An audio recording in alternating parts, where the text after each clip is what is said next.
I'm Mike. I'm also working for Illuminations now online, which is great.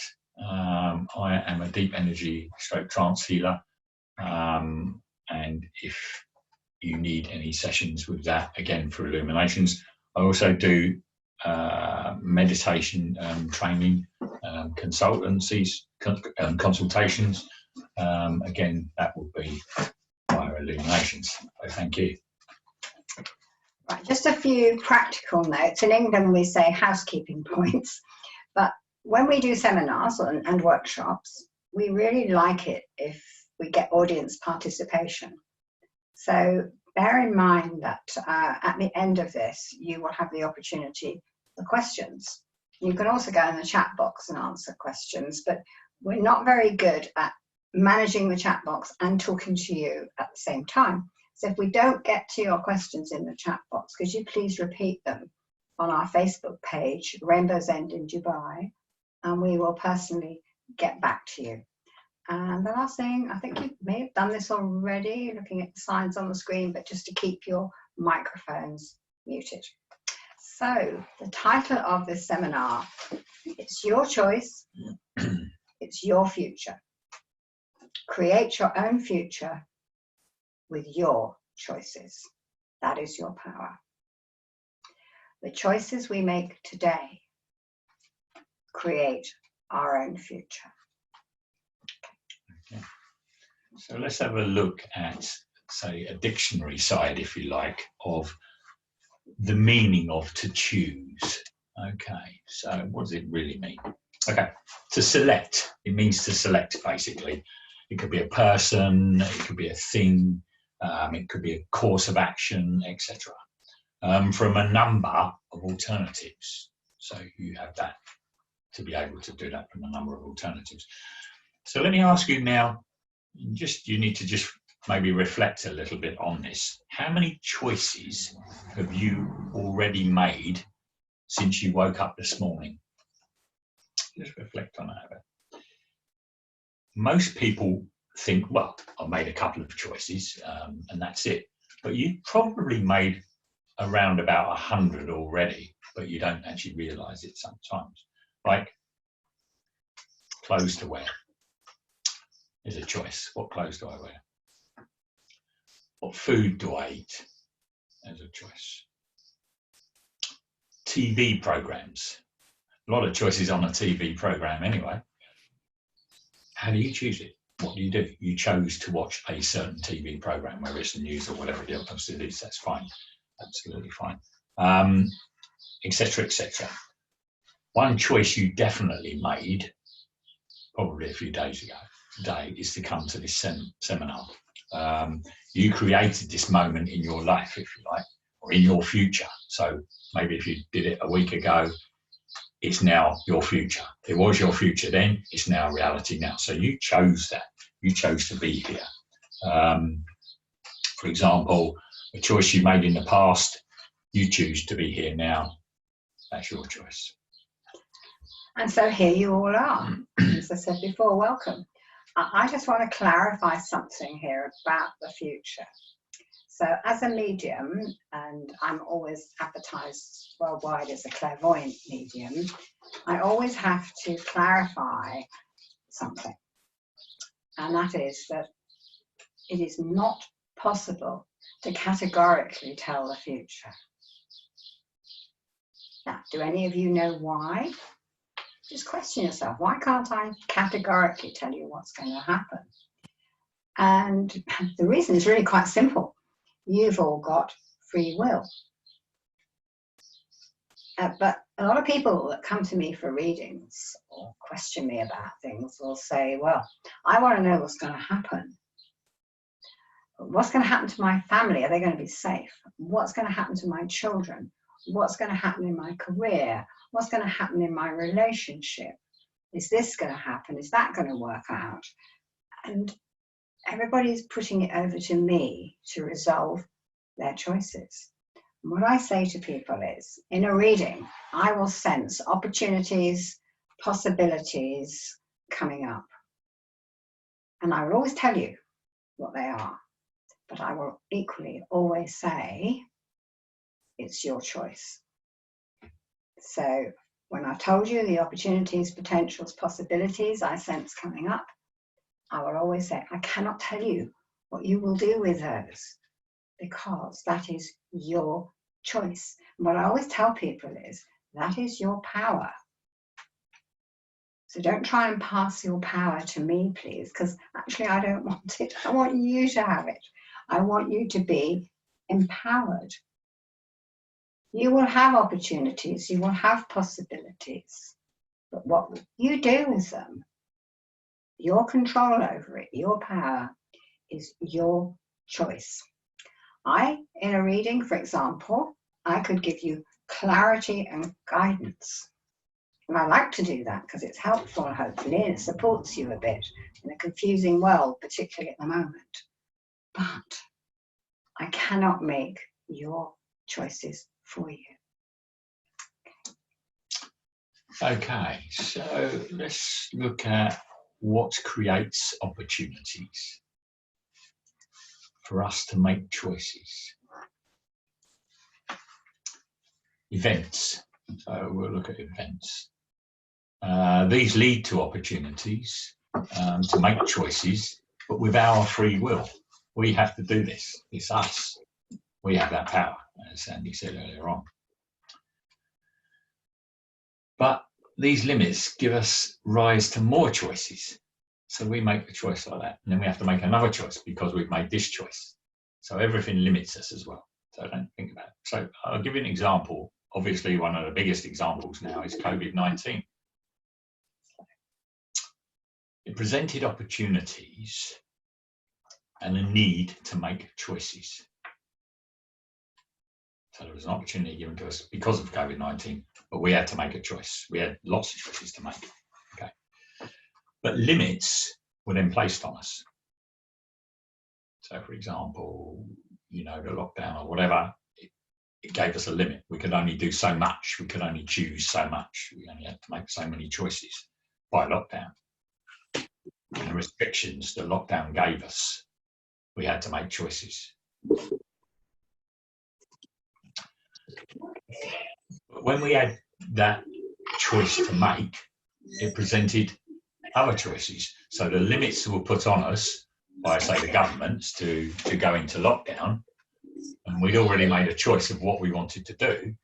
And then all of a sudden, we had to make another choice because we was limited. So that is the problem. We're always making choices, but then something comes along, or something happens, and you decide that because of the limitations, you have to make another choice. Difficult. Right. So I'd like to give you, just from our own personal experience of what Mike's brought up, COVID. When we first in England, when we first heard about this coming, we were about to go and work in a major health resort, 150 bedroom resort, masses of people, communal eating. We do one-on-one consultations, hours a day for 5 or 6 days. And I said to Mike, actually, I don't think I want to go now because of what we're hearing about this COVID-19 situation. Anyway, eventually we did make a choice to go, but we made that choice based on things we decided to put in place for our own protection. And then we said, well, actually, we won't go again after that, which has indeed been the case. But we made a clear choice to go in spite of limits put on us by the threat of what was to come. So then the threat arrived and different limitations were put on us, and particularly with lockdown. But what I want to talk about here is something I saw on Facebook this morning. Somebody can everybody mute their mics, please? We've got some interference here. I think I can't see it. Would everybody mute their microphones, please? Excellent, that's all right. We lost whatever it was. A bit of a diversion. Anyway, I saw on Facebook this morning a post by Illuminations about their COVID story.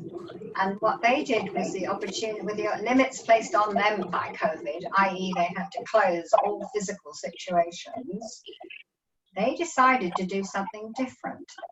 They made a limit into an opportunity to make a better choice to cope with what was going on. And I'm sure most of you know, because you obviously know about Illuminations. It's vast, it's successful. They're faced with something that's going to really, really affect them. And they made a decision, a choice, to put it all online. All online. Everything's now online. It's a huge, they've achieved a lot with that. And thanks to that, I suspect that Illuminations is now available to more and more. Illuminations left. Yeah, left. Now we're still getting some interference. Could somebody, can you go? Mike's just going to have a look at the name of the mic that isn't muted. Nisha, please. Mr. Mike. If everybody, we're going to take questions at the end.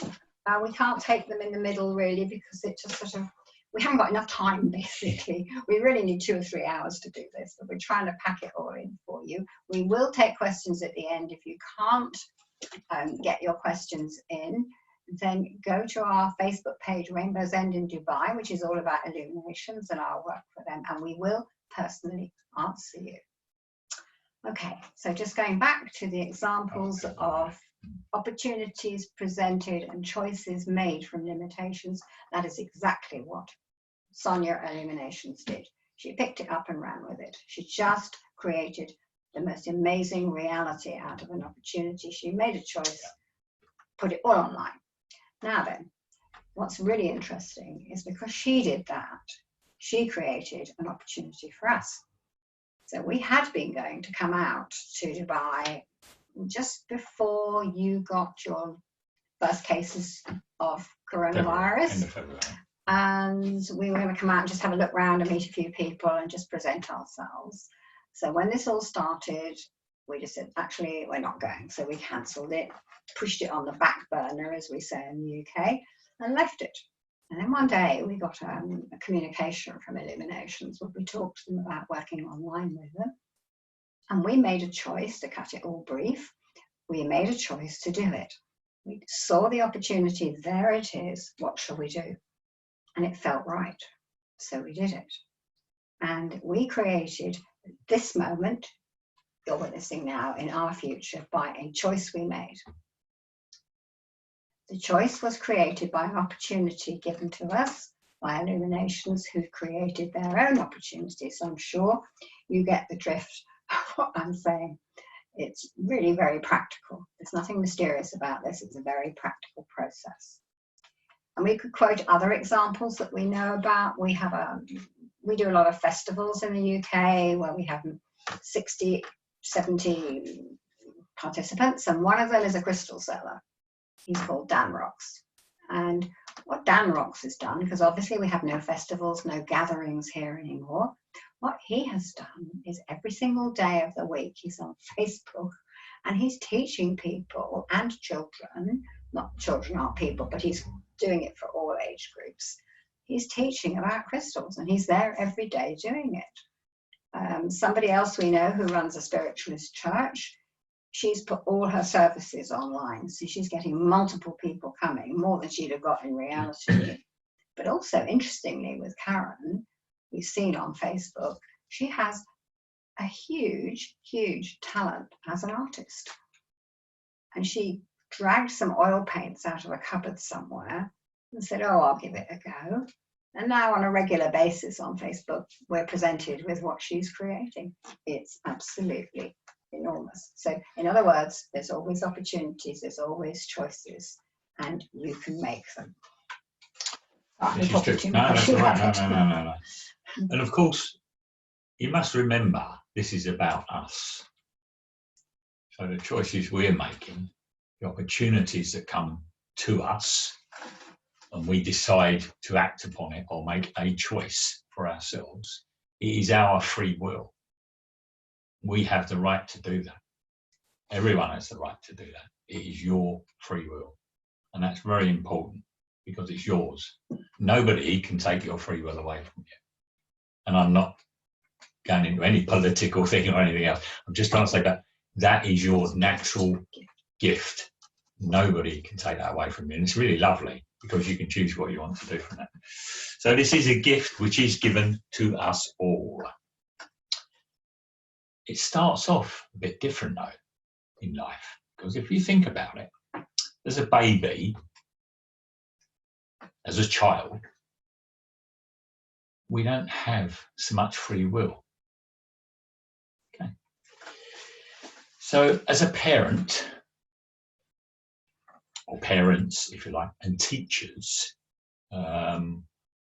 they make choices for us because that's a natural thing to do, because we're too young, innocent, whatever, and minds haven't developed yet, so we don't understand how to make these choices, or our free will we don't understand, so it's given to us by somebody else, hopefully in the right way. Most choices we make as a young adult is from somebody else, but that's absolutely fine.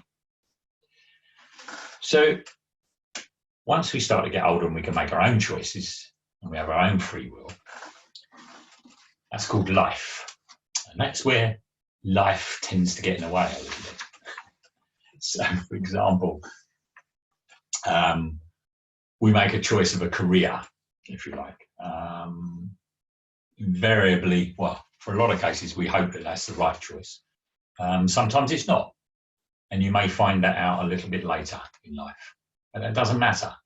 What matters is you've gained the experience from that, and that can lead you to another choice that you decide to make, and that experience is invalid for you in the next choice that you make, and then so on and so on and so on in your life. So it's really, really, relationships is the same. Relationships are wonderful things. Sometimes they go wrong, sometimes they don't.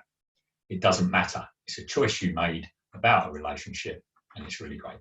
And if then in time something happens and you go into another relationship, you've still got this, if you like, within you to be able, this experience and everything that you need to go on to hopefully not make any more mistakes. Where we live and how we live is a massive choice. Most people, certainly around this area we know of, enjoy this particular area and they live how they want to live, and it's quite simplistic here.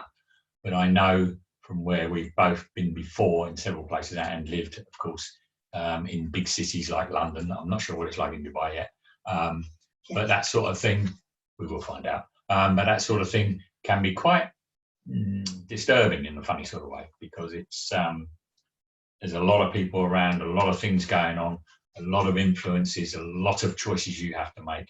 We are lucky here because we don't have to make too many choices. It's a tiny little village. But in other places, you have to make a massive amount of choices.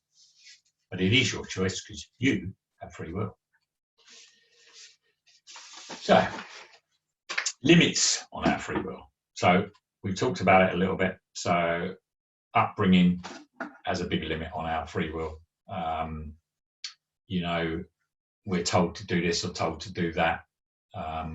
It's not our free will at that beginning, but that has a big effect on us later on. The law, there's one.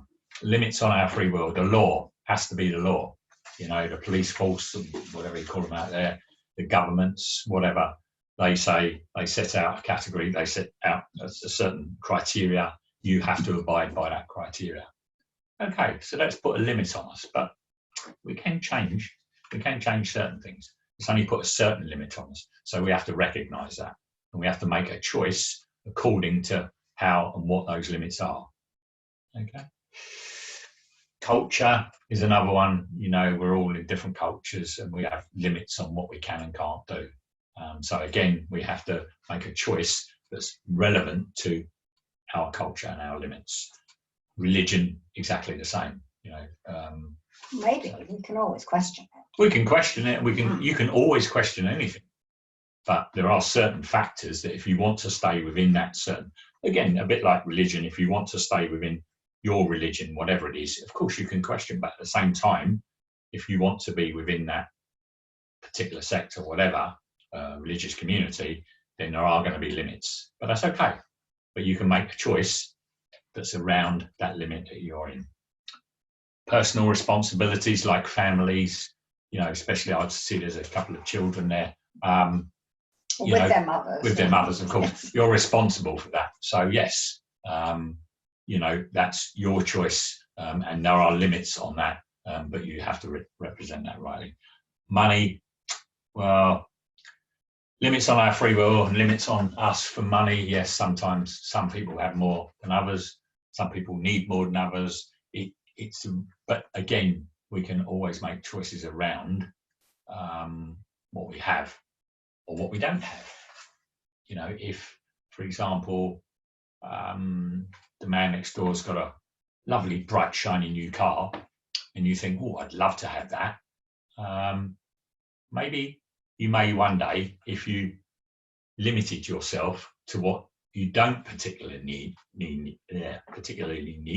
and to go with what is more essential for you or what you do need. So there's always going to be choices that you make, and eventually you will get, hopefully, what you want.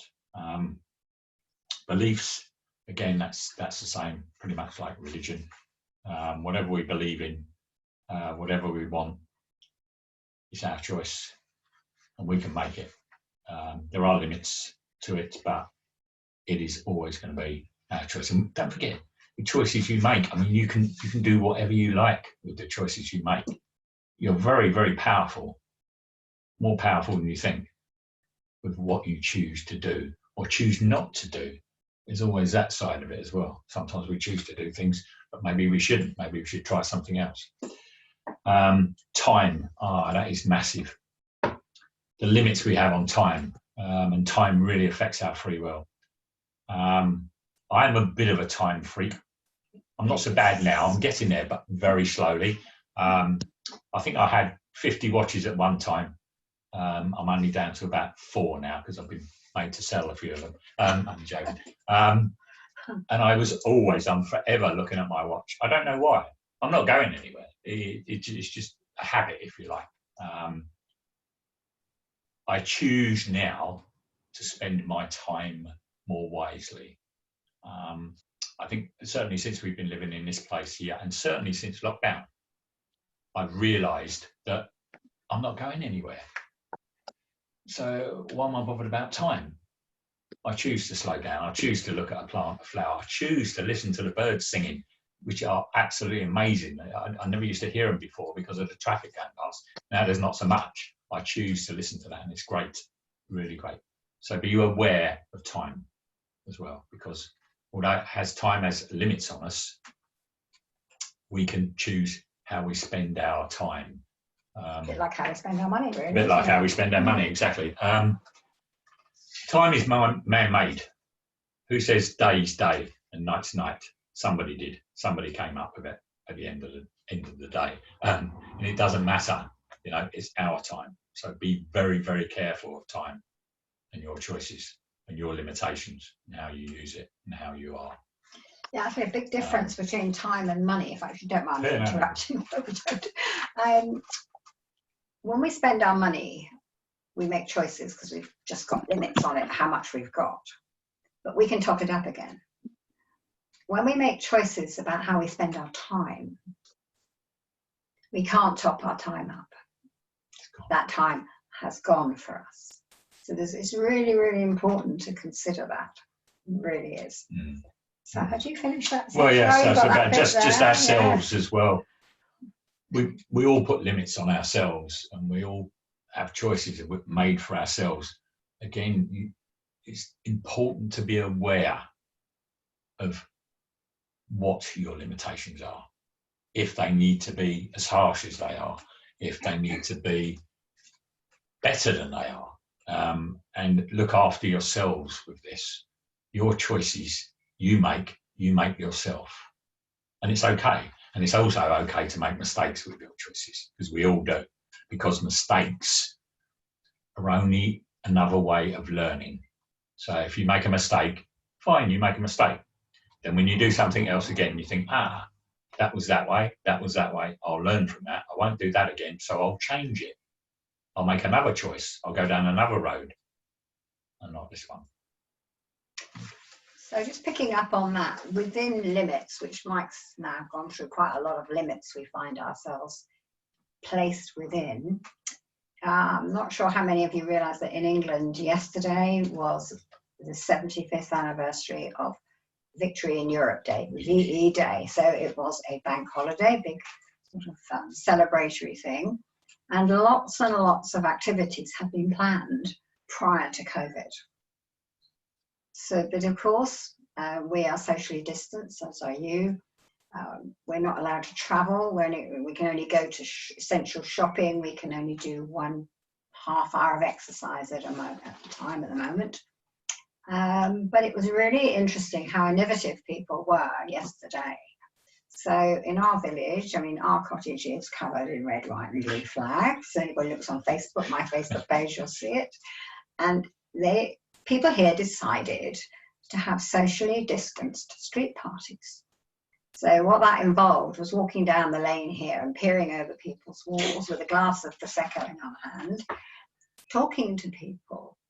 So it was really interesting that resulted, that was our daily exercise yesterday, but what resulted was we talked to a lot of people, we met a lot of people socially distanced that we hadn't met before.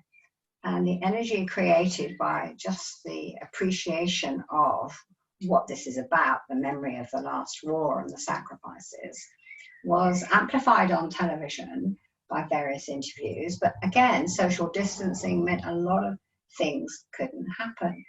But in actual fact, by the end of yesterday, we realized the whole thing had been better for it.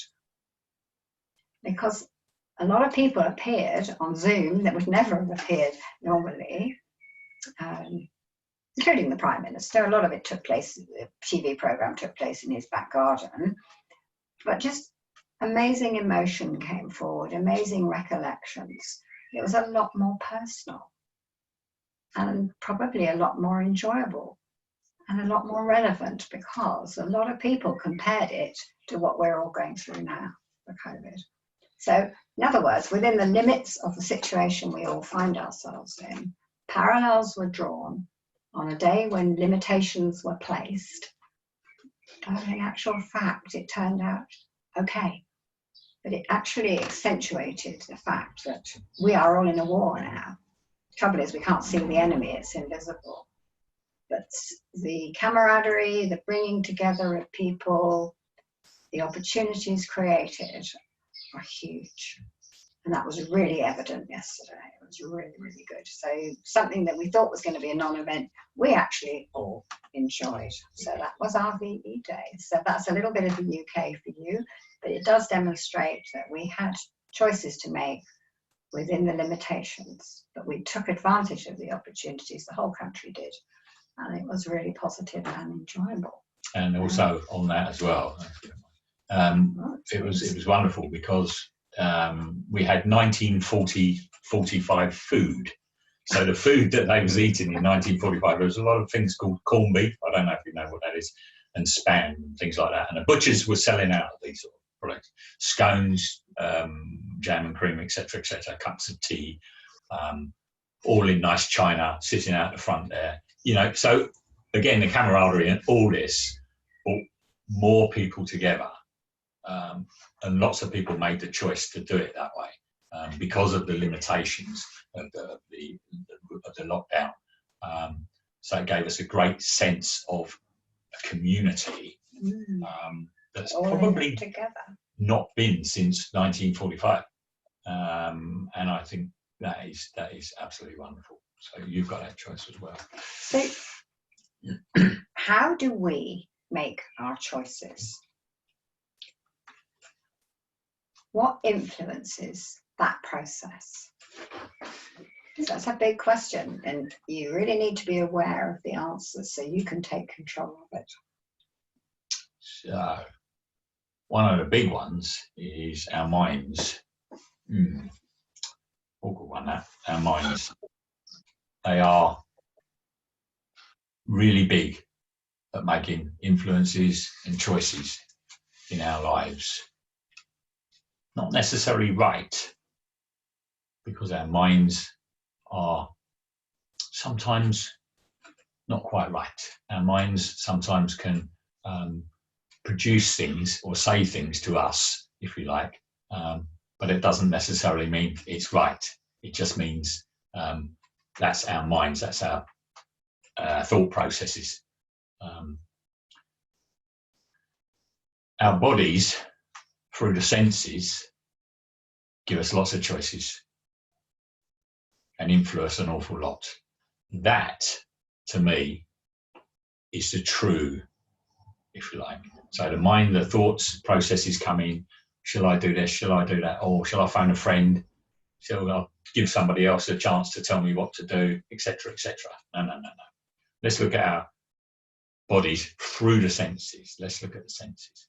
The senses are the facts. They are the true feelings. They are the true words, if you like. They are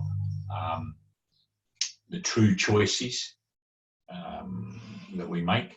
Everything we make is through our senses. It's the real truth.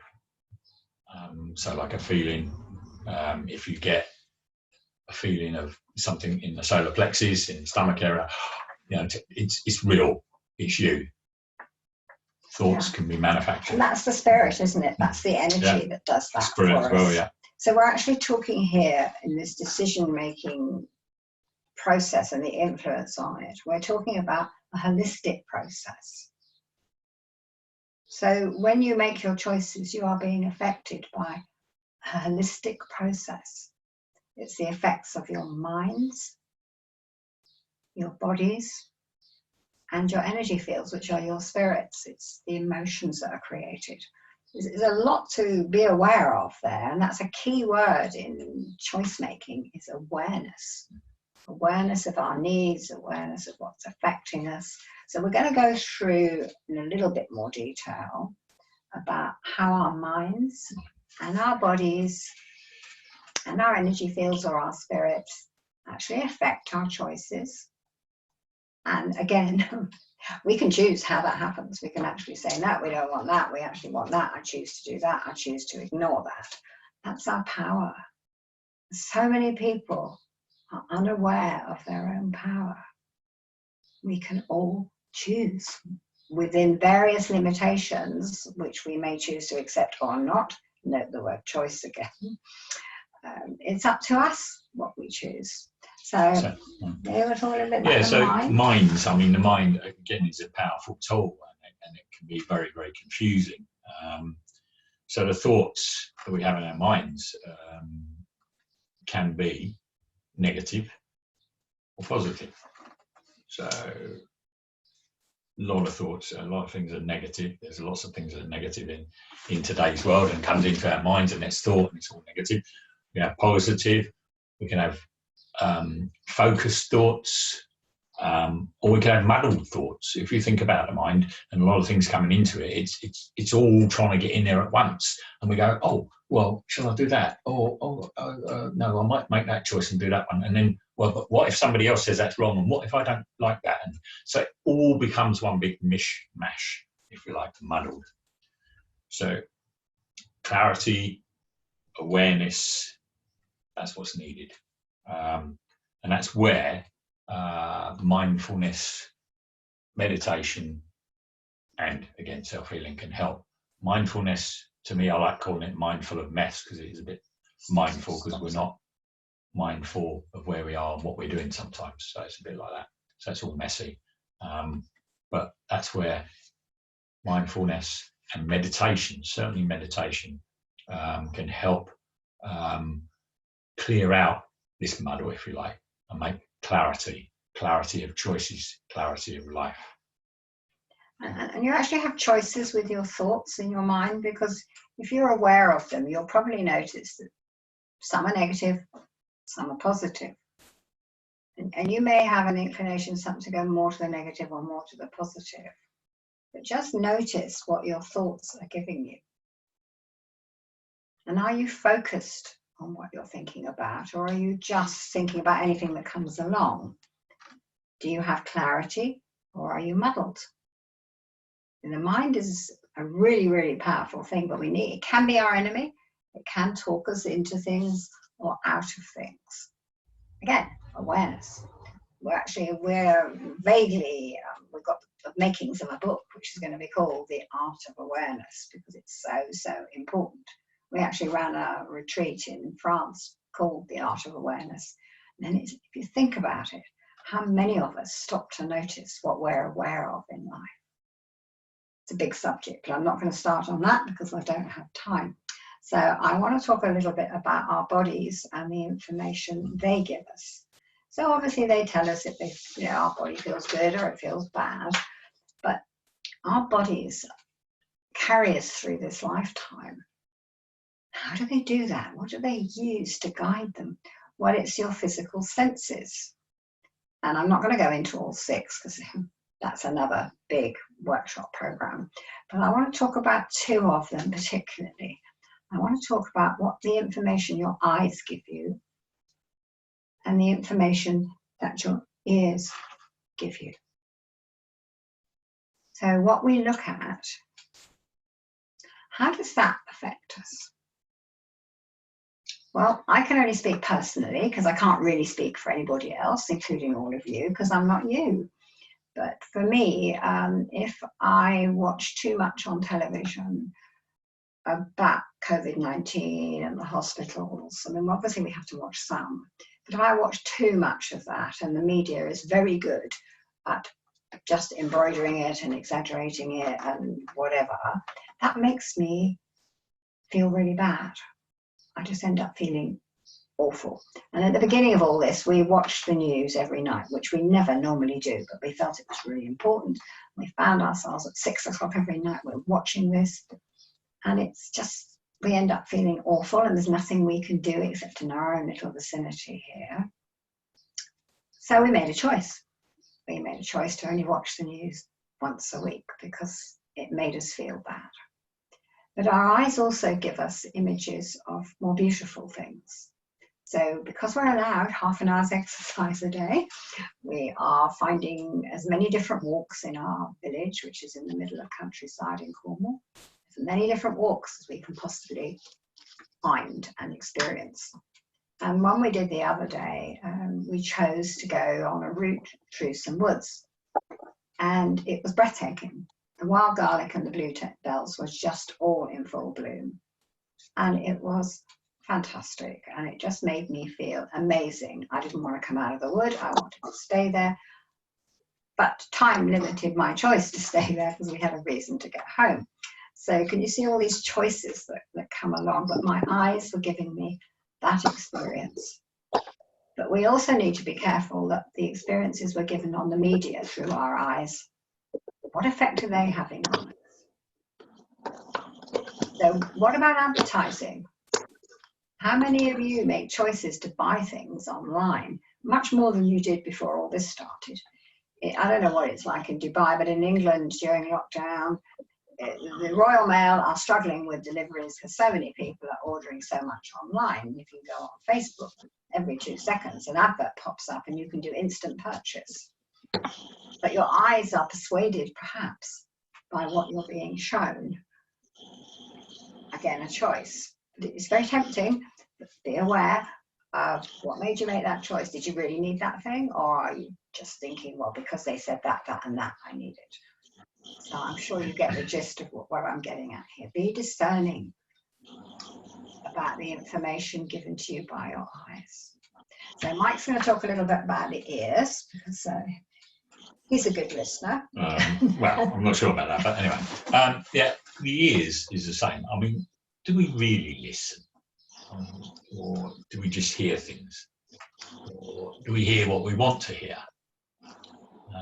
Or do we hear what someone else is saying, or do we not? I think it's really difficult with the ears because we don't tend to listen properly. There's a saying in England that says, "I hear what you say," and for most people, if they say that to me, I know they're not listening, not really listening. They're just, and you can always tell when somebody's not listening properly. I can't tell with you because I can't see the cameras yet, but you can always tell because they're sort of not quite looking at you. They're not quite there. So, and then they go, yes, okay, maybe, okay. And they're waiting to get past. So it's you. It's up to you. It's your choice. If you really want to listen to something, then that's fine. But beware of what you listen to, because, and again, without being political or anything else, there are a lot of things in this world that are exaggerated slightly, if you like. And it's up to us what we choose. We have free will, whether we choose to listen to it, whether we choose to absorb it, take it in, because it's all going in through your ears, through the auditory nerve, up to the brain. The brain gives you an impression. Is it right or is it wrong? You might make a choice based on that impression. So it's all back to those choices again. So I want to deal with, so we've done the mind, we've done the body. I want to mention the spirit or the energy field a little bit. So we need to be aware of how the energy of other people and places can affect how we feel and influence our choices. So we could be in a really positive mood, and we can't at the moment because of distancing, but in the old days, we would perhaps spend some time with somebody having a coffee, and we'd come away from that, we'd gone in feeling positive, we came out feeling negative. That's because the other person's energy was negative and it had affected us, and then we're in a different mood for the rest of the day, and we will make different choices because of that. What the energy field does for us, the energy field is our spirit, it is the reality of us. We carry our energy field from lifetime to lifetime. It is eternal, it will not die. And it has a huge effect on our feelings, because the energy field gets damaged by the effect of life. Too much noise, too fast a speed of life, other people doing things that upset us. There's all kinds of aspects of how the energy affects us. But we need to remember that our energy field creates a lot of our feelings. And that's also done through the chakras, which is what fastens our energy field to our physical body. And the whole thing, the energy field, the chakras, what we're looking for ideally in our lives is a balance in all of those things to make us feel balanced, to make us recognize who we are. Really important to recognize who we are and what's affecting us and how we feel. Now, when the energy is damaged and blockages are created, sometimes from the past, from our upbringing, it all gets blocked, the whole thing, and we're behaving in a way that perhaps isn't us. The answer to that is to go and get some healing. I don't know if you understand. I hope I'm not preaching to the converted and making you feel I'm being disrespectful, but the word heal means to make whole or to make better. And it has a massive effect on our chakras and our energy fields to just create an overall balance, an overall feeling of wellness. So I just said just now, this creates our feelings. I want to deal a little bit now about the difference between thoughts and feelings. How do we make our choices usually? Do we make them because of what our thoughts, what our mind is telling us? Or do we make them because of how the choices make us feel? Just have a little think about that, just for a few seconds. Just think about that. What do you do? How do you choose? Is it the mind that's creating scenarios, possibilities, arguments for you? Or is it that feeling deep within, this is right for me, this is wrong for me? I wonder what applies to you. Okay. So a basic ruling here is your thoughts are manufactured. They are created by your mind. And your thoughts are the result of conditionings from your past. The way your parents spoke to you, the way teachers taught you, all of these things influence how your mind is and the thoughts that come from your mind. But your feelings, that deep feeling within you, this is right, this is wrong, this is whatever it is to you, how it makes me feel. Your feelings are the truth. They come from the heart of you, the soul of you, your energy.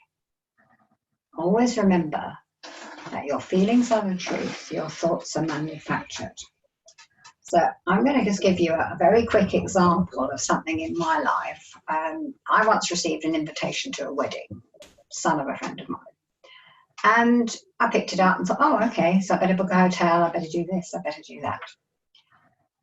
And then I suddenly noticed, I was aware that I didn't feel good about this, that I was going to go to this, I was going to accept the invitation. I thought, well, what's going on here? But it was a growing feeling that this wasn't giving me any pleasure, it just felt wrong. And I thought, actually, I don't know if I'll go to this, I might say no. And then my thoughts came in, and my thoughts were, well, you ought to do that. You shouldn't do that. What will people think? So it was a bit of a battle. And then I realized where that programming in my mind had come from. It was a result of my upbringing. And that was the very first time in my life, and it's probably about 10 years ago, I decided to completely go with my feelings and not with my thoughts, not with that programming. So I actually refused the invitation. And I felt wonderful because I really didn't want to go and I hadn't worked it out. And so I didn't. And I just felt so free. And from that point forward, I've always questioned, where did these thoughts come from? Why do I think it? Is it appropriate for me anymore? Was that programming in my past appropriate for my present life? No, it wasn't. So I had to question it.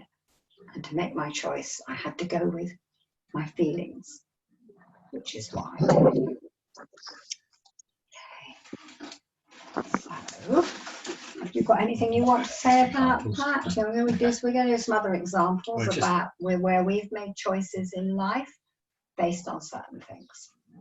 Yeah, one of the big choices I made in my life, well, there's a couple really, but one of the big choices was with my healing, because I always knew I was a healer, ever since probably I can remember, probably about 3 years old, to be honest. I knew I would be, I knew I wanted to be, but couldn't make that choice because of other influences. Obviously, because I was a child, so that wasn't going to happen straight away. And then later in life, I decided sometimes I would say to people, oh yes, I'll do this and I'll do some healing. And I got funny looks, if you like, or I got ridiculed a little bit. And especially at school, you can't do that. That's not normal, whatever normal is. And it took quite a while until one day somebody said to me, you need to do this and you need to take that on and you need to feel it and you need to make the right choice. Or if you go to this place, this college that I went to, you will find they will help you. And I decided to make that choice because that's what I wanted to do all my life. So it took quite a while, but once I've made that choice and I've got it right in my head, it was my choice, my free will, I was allowed to do it, I did it, and I've never looked back. It took a while, but it's my choice. And that's why you are today, really, isn't Absolutely. it? Because of that choice. So I was a little bit the same with my mediumship. As it was developing, I was a bit suspicious of it. And I had been told years ago by somebody, you'll have the opportunity to be a medium. And I was thinking, no, I don't think so. That's not me. That's nothing to do with me. As time went by, I got involved with Reiki and a few other things. And then my last husband passed away in 2003, and I sort of started going to mediums and getting contact with him.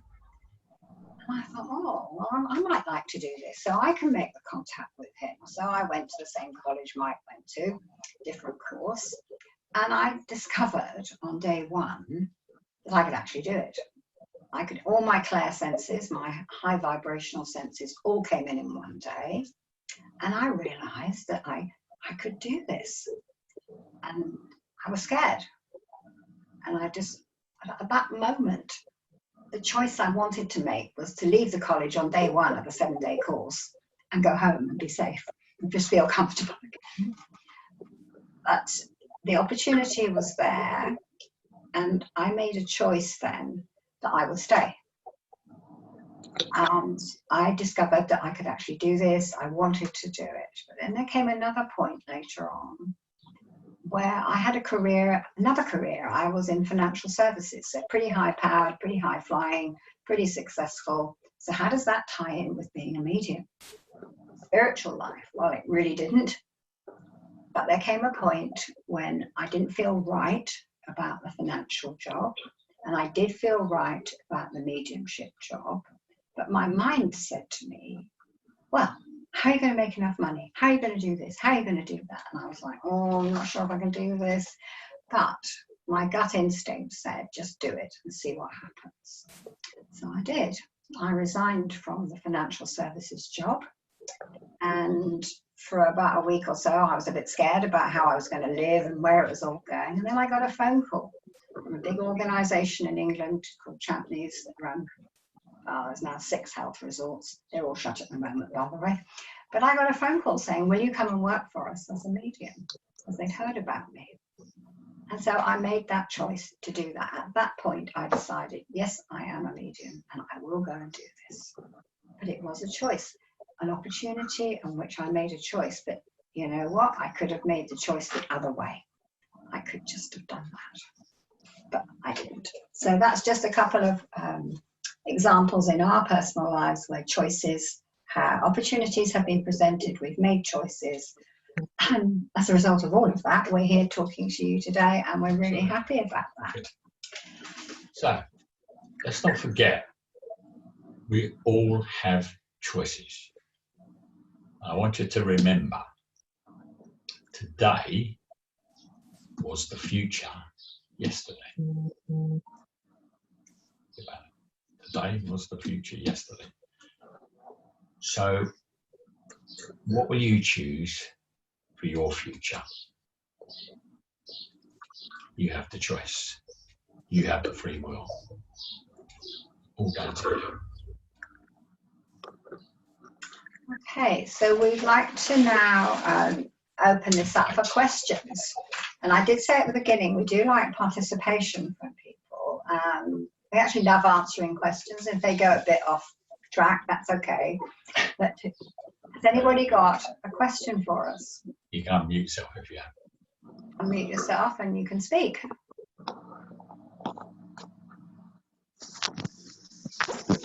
Okay,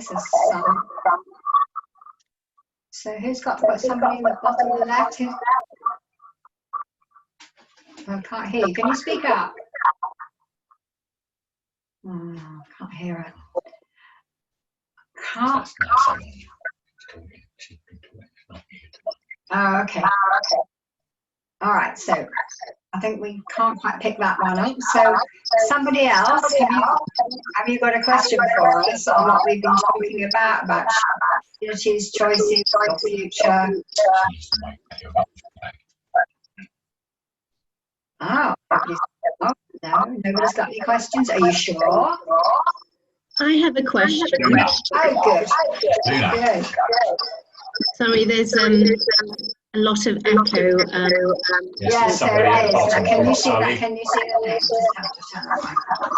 So we're just going to see if we can adjust this a bit. Is it Sonali? Can you turn the mic off, please? Oh, yes, okay. Thank you. Thank you. Thank you very much. Thank you. So I'm at a real crossroads in my life, as I'm sure many, many people are. And I'm really, really confused. I don't know if that's because all my chakras are blocked, but I'm in a real dilemma situation. And I don't know if a group forum is the right place to ask the question, but I'm just going to be really frank. And I just want to know if I should leave my husband, because I'm in a really difficult situation where I want to have children, he doesn't.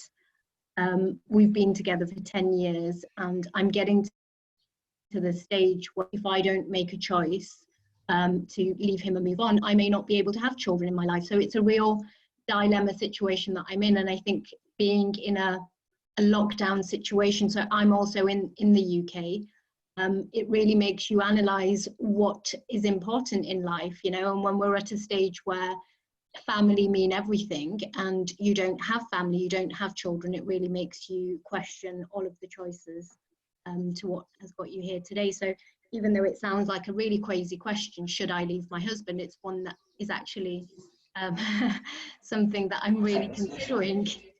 All right. I'll answer this one. I'll start to answer it. Whenever I do a reading for anyone in the psychic part, which is where I read the energy of the person, I will always ask the question, is there anything you would like me to focus on?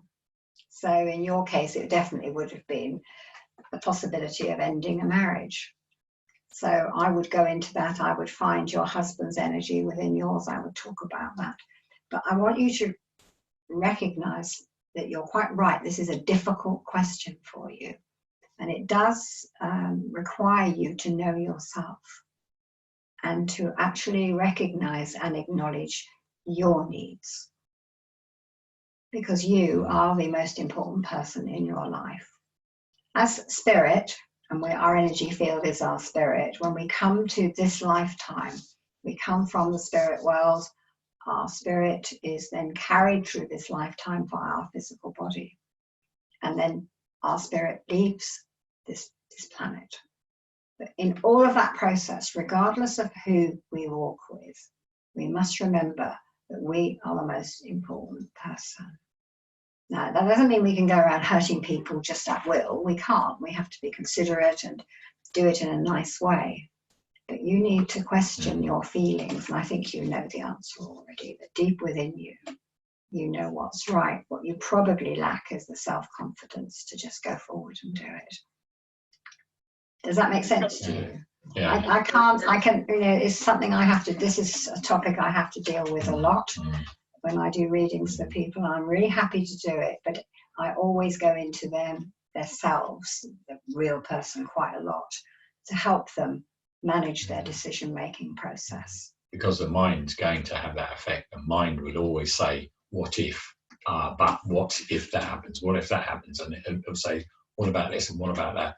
But the feelings won't. The feelings will be the most natural thing. The feelings will tell you the truth that you probably already know. So it's probably the planning process that's lacking More with difficult. you. So that would be something that you probably should be looking ahead to. If you want to do this, you need to make a plan. So that's really probably, Sandi, do you want to say something else? No, thank you for that. Does that make sense to you? It does. Can I just add something? And it's not, this isn't a commercial, but I'm happy to help you further. But I do feel, and I can read you through the energy of your voice, which is what I do on online sessions, but I don't feel it's appropriate to go any further with it in front of an audience. Yeah. Can I just say what a brave lady for asking such a personal question. Yes. All right. Yeah, absolutely. Well done. Yeah. And that, you see, you made a choice to ask that question. Yeah, that's right. You did. You did. That's so powerful. We've gone full circle. I'm glad that my husband didn't actually walk in. I was going to say, he's probably. No, just listen. Just remember who you are and what you need, and you deserve happiness, and you deserve fulfillment. Everyone deserves to be themselves. Doesn't matter who they are or what they are in this life. Everyone deserves the right to be themselves. And we've both been in failed marriages, and we've both made decisions, quite apart from my husband who died. I had one before who I actually divorced, but I had to go through a very painful process to do that. But in the end, it was my choice. So, you know, you're not on your own. You really aren't. Feel free to Facebook me if you want to. Thank you. Right. Anybody else got a question? We've got about 2 minutes. May I ask a question? Sure. Of course. Thank you. So my question is, and thank you so much for your talk and your time this morning. It was really valuable. And although we can't see you here in Dubai, I'm sure in the future, inshallah, we will at some point welcome you to our Illuminations. You will. Yeah, well, we would love that. We would really love that. Yeah, maybe not in the summer because it's already scorching hot here. Oh, So we don't mind that. We've worked in Australia a lot. We're used to heat. But we're not, Okay. the social You're distancing welcome. that's the problem at the moment. Hopefully Octoberish. What's your That's question? perfect time. My question is, so I have a lot of negative self-talk from time to time, where it can almost be on a loop and I just can't switch it off. And although I do lots of holistic practice, I practice yoga, I'm a teacher myself, so I'm constantly preaching and giving advice and information and how to and what not to do and how to take care of yourself and wellness and eating healthy and so on. But at times, I find that my mind is stuck in a rut of negative self-talk. Perhaps it's from a place of low self-esteem and I just can't seem to get out of it. And although I'll even try to chant a mantra to stop thinking about this one thing or something that may be so trivial, so small, so seemingly meaningless, but it's stuck in my head and it's festering into almost like a spider with tentacles and taking over unnecessarily. I feel it's an unnecessary burden that I don't need to have, but it just kind of takes over.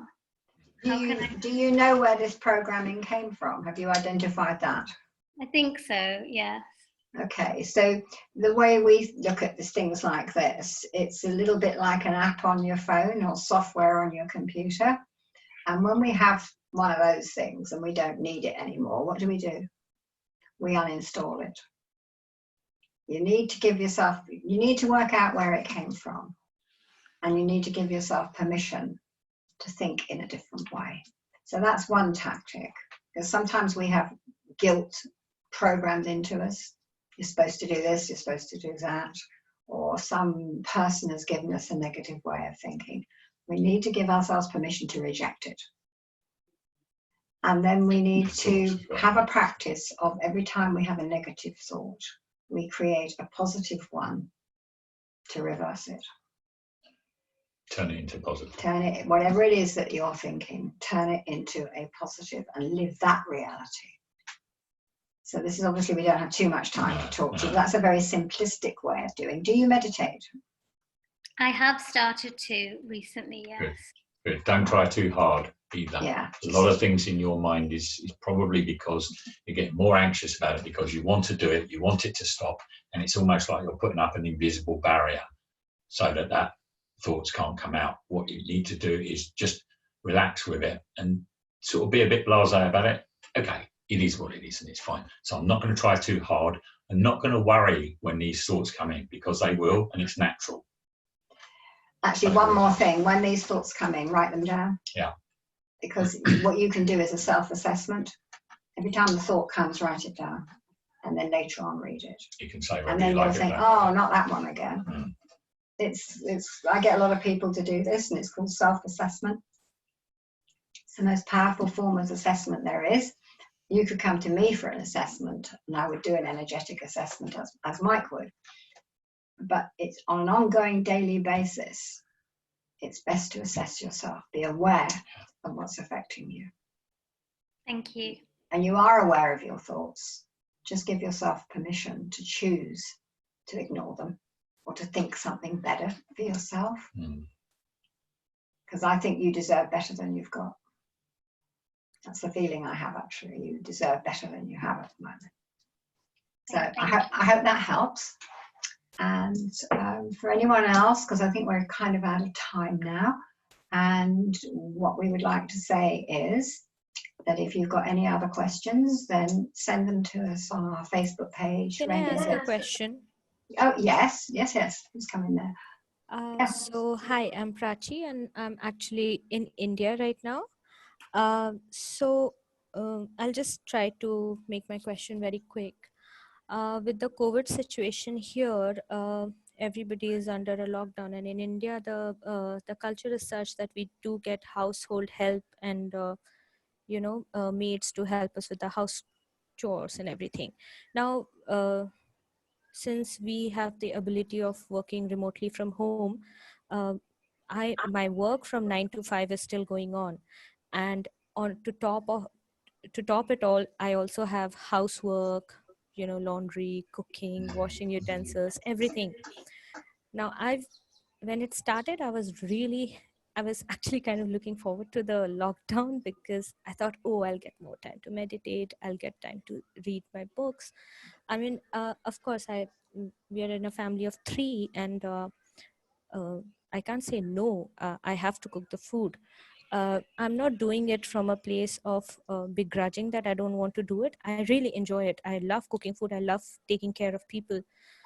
But there is a sort of because you're limited with your choices, and you guys spoke about, making choice and free will and all a lot. How would you say, and I know that this situation is also temporary, but on and off, I have to really make an effort of not getting frustrated with the situation. And I'm like, why do I have to do everything? I mean, again, I'm not undermining all the help that I get, but I start at 8 in the morning till 11 in the evening. I'm on my foot, finishing things, work, home, everything. So my choices are very limited. It gets frustrating. So what would you, something that you can help, say to, what can I do to, help my mental this thing? Of course, it's nothing compared to the problems that I've heard just now. It's pretty tiny. Okay, But but it's not tiny. It's not yeah. tiny at all. This situation is unprecedented. It's not happened before like this on this vast scale. It is, as Sandy said earlier on, I believe it's a war, and we are fighting an invisible enemy, and it's affecting everybody. You know, you spoke about family, and you have 3 children. Yeah, family. No, She's a no. family of Oh, your 3. family of 3. It's Okay. just my husband, and a cousin is Okay. stuck Okay. here with us because he couldn't get out in time. So Okay. whoever was wherever, we are just here. Yeah. Yeah. Is it? Okay. I've got a question for you. You mentioned right at the beginning that you had help prior to this, that somebody was coming to do a lot of things for you. Yes. All Yes. right, and I'll tell you what's happened with us. We have someone who cleans our house just for 4 hours, and she just comes in once a month to give it a good clean. So that's probably nothing compared to what you have. But what we're doing, and it was her suggestion, because we're allowed out once a week to shop and we have a daily exercise time. So on a Wednesday, we go out at 5 to 9 in the morning, and at 9 o'clock she comes in. So she works in our empty house for 2 hours, and then we come back at 10 past 11. So her work is done in that time. We've had no physical contact, nothing. We haven't even seen her because she has a key. And then the next week, to finish off the 4 hours, she does it again. So that's how we've overcome that little problem. But I'm afraid that is, I'm not asking for a practical solution here, because that is not an option here, because okay. the maids are in their house locked down, we are locked down, nobody's allowed to come in and all that. I just need help with dealing it mentally, because it just it gets frustrating that I could do so much more with the time that I could get, and now I'm not able to, and that just adds to the frustration that I'm not getting any, say, me time, any kind of reading, or just to be able to relax at least. Because when I get up in the morning, I'm still mentally exhausted, because I'm like, oh, there goes the loop again. Yeah. Yeah, it is a bit like that. It is choices, and it's priorities and things like that. Have you tried? I know it sounds silly, but what about something like when you're doing something, like if it's cooking or whatever it is, try singing really out loud. Okay. Try dancing a little bit around the kitchen. Well, do you know, because it's a mindset, and although you're doing the same job you'd normally do, it's different. Okay. But also, I think these priorities, and yeah, he's right, because sometimes we need to just behave in an uninhibited way. Go out and shout to the world, I think prioritizing and choices come in.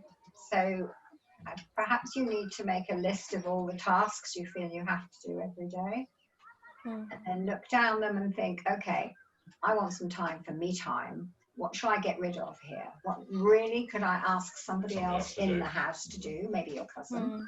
What could I delegate so that I can have some time for me? So I'm taking back that half an hour or that hour. I'm giving it to somebody else, or I'm saying, actually, did we really need to do that? You know, Yeah. sometimes and I have a sense you might be a little bit of a perfectionist who likes everything done nicely and in an You organized got way. me. Yeah, well, that's what I do for a living, sorry. And I've learned to, you know, in working online, I use the energy of the voice as a key to the energy field.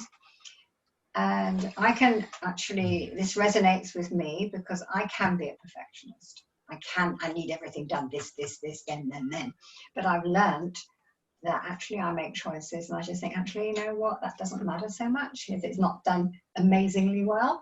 If it's done, it's done. The fact it's not precise and to my standards, actually, I've learned to say, nah, I'll go do something else. Okay.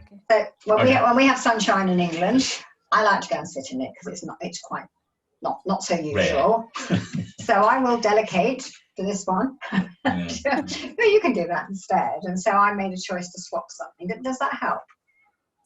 Yes, that helps. That Yeah, really it's helps just because I'm sure, you know, my husband or my cousin are not saying, but probably they are also feeling the same. Nobody is getting the me time. We are just stuck in this whole loop of life, and you know, on a so daily maybe you need to basis swap a dealing few with things things. amongst you. Just change, you know, say, will you do that? I'll do that. It's like having a change of scenery. Yeah. I think prioritizing and letting go of that the things should happen my way. I think that would help. That would Good, help. good. Really Thank you nice to so talk much. to you. That's quite all Yes. right. It's our pleasure. Yes, likewise. Thank you. Okay, so All right, so thank you to everyone. If you want to contact us, it's Rainbow's End in Dubai, and Illuminations. any consultations you want with us, All that's through through Illuminations. always through Illuminations. So thank you for choosing to spend the time to be with us today. Very nice. Thank you very much. God bless you all. Bye-bye. Bye. Yeah.